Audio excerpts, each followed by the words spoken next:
A gente agora vai seguir falando sobre o resultado do exame de novo coronavírus feito pelo presidente Jair Bolsonaro. O presidente testou positivo e isso tem uma série de implicações na política, nos rumos das discussões no Congresso, no relacionamento mesmo do próprio governo, que passa aí a funcionar por meio digital, com teleconferência. Vamos tentar entender um pouco o alcance dessa notícia agora com o senador Eduardo Gomes. Ele é líder do governo no Congresso. Olá, senador, o senhor nos ouve bem? Boa tarde, Daniela e Carol. Um prazer estar com vocês aqui na CNN mais uma vez, falando sobre o dia de hoje, que é um dia muito agitado, embora a gente tenha percebido no próprio presidente uma tranquilidade muito grande para tratar desse momento delicado, que é o diagnóstico da Covid-19 e as suas consequências. Mas estou à disposição de vocês, é um prazer estar com vocês aqui.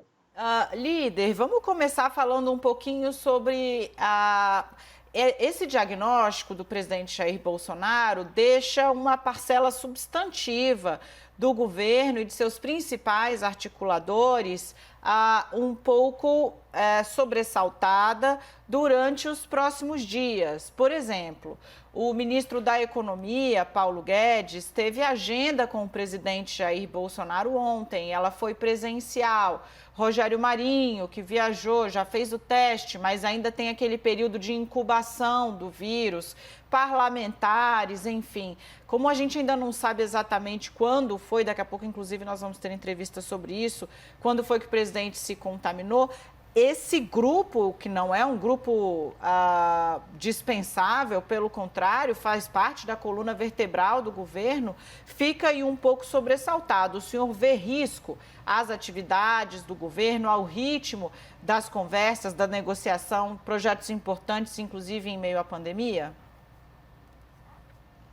Bom, primeiro eu queria tranquilizar a todos, porque se há uma situação já imaginada por toda a população brasileira, é que em algum momento, isso mais atrás foi até tema de muita polêmica, né? O presidente podia estar exposto ao contágio do Covid-19. Nós tivemos aí alguns ministros, 6 senadores da República, o presidente do Senado, Davi Alcolumbre, várias personalidades ligadas ao governo federal, trabalhavam diretamente e trabalham diretamente com o presidente. Então, o que a gente entende agora é que todo o staff do gabinete vai realizar testes nos próximos dias. Eu, pessoalmente, fiz mais um teste hoje pela manhã, porque faço isso de maneira regular, mas ontem estive com o ministro Eduardo Ramos, né, o ministro Ramos da Articulação Política, e com alguns assessores. Portanto, eu entendo que a gente vai passar aí um período se cuidando, todo mundo fazendo teste, mas o presidente da República, assim como todo o Brasil, já imaginou que essa situação poderia acontecer em algum momento. A gente tem a certeza de que o Estado não vai parar, que o governo vai tocar as suas ações, e o próprio presidente, que entra em isolamento hoje, eu acho que ele vai manter aí as informações todas com a equipe e a medida de qualquer assessor, ele deve tomar a mesma providência de ir para o isolamento para se cuidar. É isso que a gente espera que aconteça e apesar de tudo, nós estamos tendo agora, nesse momento, uma sessão no Senado Federal, outra sessão na Câmara dos Deputados e o Parlamento e as suas lideranças estão trabalhando normalmente. Líder Carol Nogueira também participando dessa conversa com o senhor, mais uma vez bem-vindo ao 360. Queria abordar com o senhor a indefinição em 2 pastas, indefinição inclusive que foi tratada nessa entrevista do presidente Jair Bolsonaro com relação à pasta da saúde e da educação. Educação principalmente em evidência nesse momento. O senhor acredita que essa definição com relação ao nome pode ficar comprometida com o isolamento do presidente? Bom, mais uma vez, o que eu posso dizer é que o presidente da República, desde a saída do ministro Weintraub e a passagem da indicação que nos posse do ministro Decotelli, o Ministério da Educação vem funcionando de maneira interina, com o secretário executivo coordenando as ações, e a gente entende que o maior prejuízo do que escolher de forma apressada é não saber escolher. Então, a gente entende que, nesse momento agora, o Ministério da Educação, em que pese a interinidade, está funcionando normalmente. Teremos essa semana uma votação decisiva do Fundeb e eu tenho a impressão que o presidente, assim que escolher o próximo ministro da Educação, fará isso com mais tranquilidade com relação ao que virá a acontecer no governo, ao futuro da educação no país, do que propriamente a pressa de indicar um nome, já que a interinidade, já pela segunda vez o secretário da Executivo assume a interinidade e está tocando as conversas com o Congresso Nacional e com as lideranças para a discussão da votação do Fundeb. Na saúde já é uma situação diferente. Na saúde a gente percebe que o ministro Eduardo Pazuello praticamente pacificou as relações nos conselhos de secretários de município e de estados, transferindo normalmente, no volume muito maior, recursos à saúde e equipamentos. Então, nós estamos vivendo uma fase agora da discussão, mais uma vez, sobre o pico da doença no país, mas essa logística, essa estratégia de conversas entre secretários de Estado e secretários do município, o ministro Pazuello conseguiu intensificá-la. Já não há mais tanto sobressalto como se imaginava há dias atrás. Líder, primeiro, desejar, claro, bastante sorte e muito cuidado para o senhor aí, que fez teste, aguarda resultado, mantendo aí o isolamento. A gente vê que o senhor está em casa, protegido, enfim, cuidando também da sua família, porque o problema dessa doença é que a gente não precisa cuidar só da gente, a gente também precisa cuidar dos outros, né? Por isso que ela é tão malvada. Bom, o senhor já esteve aqui com a gente várias vezes, sabe que na CNN a gente gosta de ampliar bastante o papo, isso contribui, traz visões diferentes. O Yuri Pita já vai aparecer aqui para falar com o senhor também. Antes dele fazer a pergunta dele, eu queria deixar a minha provocação aí no sentido, ainda voltando a falar sobre o positivo do presidente Jair Bolsonaro e as implicações políticas.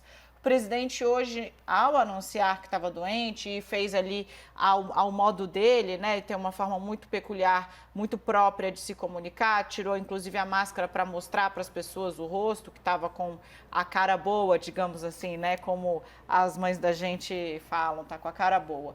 Bom, o presidente voltou a falar ali da cloroquina. O senhor acha que esse episódio, né, o fato do presidente estar agora em isolamento, ter sido contaminado com a Covid-19, vai reafirmar aquela polarização em cima desse medicamento que ainda não tem comprovação científica? Olha, o que a gente ouve, e isso na vida real, acompanhando o combate à Covid nos municípios brasileiros, eu tiro como exemplo o meu estado, o estado do Tocantins.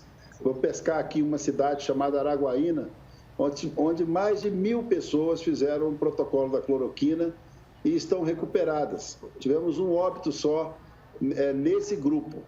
E a gente nota também que, se fôssemos aqui colher 10 personalidades do país, entre os que são a favor e são contra a aplicação da cloroquina, que infelizmente tiveram submetidos ao contágio do vírus, a gente ia descobrir que 3 ou 4 personalidades nacionais que contraíram o vírus fizeram tratamento com cloroquina.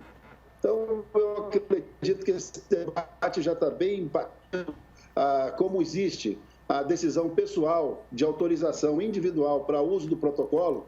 A gente entende que, nesse momento, cada brasileiro tem a condição de ter a sua decisão sobre que tratamento por que tratamento vai optar. Então, eu acredito que o presidente não vai estimular esse tipo de debate nesse momento, porque ele vai fazer aquilo que ele acha correto para o tratamento dele sob orientação médica. A gente entende que agora a pandemia vai cedendo um pouco os espaços para o diálogo e para a condição que todo brasileiro se encontra hoje agoniado, tentando buscar a retomada da sua vida, a retomada das atividades comerciais, do emprego, da recuperação de emprego. E a gente pode dizer até que nesse cenário a gente começa a ter algumas notícias boas, como disse o ministro Paulo Guedes em entrevista na CNN agora no final de semana. Legal, Yuri. Obrigado, Dani. Boa tarde, senador, líder. Obrigado por estar conosco aqui. Vou pegar o gancho do que o senhor colocou em relação à retomada da atividade econômica, o futuro que se vislumbra em relação à recuperação da economia, mas tem uma questão importante atrelada a isso, que é a imagem do Brasil no exterior e principalmente por causa da questão ambiental. No mês passado, houve aquele documento de 29 gestores de fundos globais, colocando a questão como uma incerteza, as questões relacionadas à política ambiental do Brasil. Hoje, o jornal Valor Econômico traz esse documento assinado por quase 40 empresas grandes, importantes aqui do Brasil e 4 entidades empresariais, também colocando em debate a sustentação, a questão da política ambiental na Amazônia. Queria ouvi-lo a respeito das políticas que o governo adota e que papel que o senhor vislumbra para o Congresso Nacional em relação a reverter essa imagem negativa que o Brasil tem tido no exterior em relação às políticas da área ambiental e de sustentabilidade. Yuri, sua pergunta é muito boa, porque a gente tem condição de abrir um debate propositivo, principalmente com relação à imagem do país. Nós não temos notícia recente, em que pese isso não ser matéria permanente dos noticiários, mas a gente não tem notícia recente de recusa de compra de commodities do Brasil por conta da imagem ambiental do país no exterior. As notícias que a gente tem é do aumento de exportação de proteína e de outros produtos brasileiros, o que mostra que existe uma preocupação, e ela é real, com a imagem do país com relação à sustentabilidade, mas, ao mesmo tempo, fica a impressão de que muitos países que criticam o nosso país, não têm um processo de produção que dê a eles uma imagem melhor do que a nossa. Então, eu acho assim, nós precisamos melhorar, vender o produto de sustentabilidade, porque é importante para a vida da gente e é importante para o planeta, mas a gente precisa ficar atento no jogo comercial que existe por trás disso tudo. Quando o assunto é a imagem do país, eu fico sempre lembrando assim, aos meus amigos e às pessoas que acompanham a política brasileira nos últimos 10 anos, o que a gente tem como alternativa de imagem externa. Os últimos 5 anos foram horríveis para o país em termos de imagem externa, porque a imagem era de grandes empresários, políticos e uma infestação de origem corrupta que fazia com que o país aparecesse todos os dias no noticiário internacional com agentes públicos sendo presos. Então, hoje a gente tem uma polêmica na questão ideológica que vai se depurando por si só e também tem um enfrentamento da capacidade que o Brasil ainda tem de produzir, mais do que ninguém no mundo, alimento com preservação ambiental de melhor qualidade do que os países que muitas vezes nos criticam, principalmente as grandes potências. Líder do governo no Congresso, senador Eduardo Gomes, em conversa aqui com a gente ao vivo. Mais uma vez, senador, agradecemos sua participação. Seja sempre muito bem-vindo à CNN. E, claro, estamos aqui também monitorando a sua saúde e desejando sempre melhoras. Saúde a todos. Obrigado.